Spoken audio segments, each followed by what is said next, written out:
அண்ணாவின் வழி அதுதான் உண்மையான திராவிட வழி. சமூக நீதி, சமத்துவம், சுயமரியாதை என்கிற 3 உன்னத தத்துவங்களை உள்வாங்கிய ஒரு கொள்கையே அண்ணாவழி திராவிடம். அப்பெருங்கொள்கையினை தாரக மந்திரமாக தமிழ்நாட்டின் இறையாண்மையாக கொண்ட பேரறிஞர் அண்ணாவின் உண்மையான வாரிசு அஇஅதிமுக. 30 ஆண்டுகளுக்கும் மேலாக நல்லாட்சி செய்து மக்கள் நலன் பேணியது அதிமுக. மற்றவர்கள் போல் சொந்த நலனுக்காக அல்ல, சமூக நலனுக்காக. பெரியார் அவர்கள் முன்னெடுத்த தமிழெழுத்து சீர்திருத்தத்தை நடைமுறைப்படுத்தி பெரியார் பரிந்துரைத்த சமூக நீதி கொள்கையின் அடிப்படையில் இடஒதுக்கீட்டை 20%-இலிருந்து 50%-ஆக உயர்த்தியவர் புரட்சி தலைவர் எம்ஜிஆர்.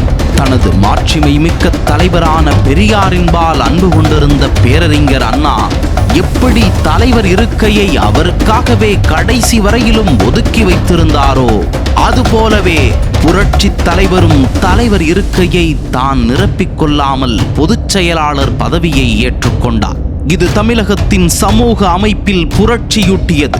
கிராம நிர்வாக அலுவலர் நியமனம் செய்ததன் மூலம் சாதிய பாகுபாடுகளை கிராமங்கள் வரை களைந்த ஒரு வரலாற்று முன்னோடி திட்டம்.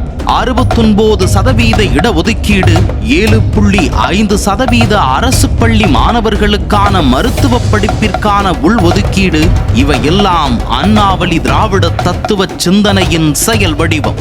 ஆனால் இன்று திராவிடம் என்கிற உயரிய கருத்தியலை தங்கள் சொந்த குடும்ப நலனை பாதுகாக்கும் கவசமாக மாற்றிவிட்டது திமுக.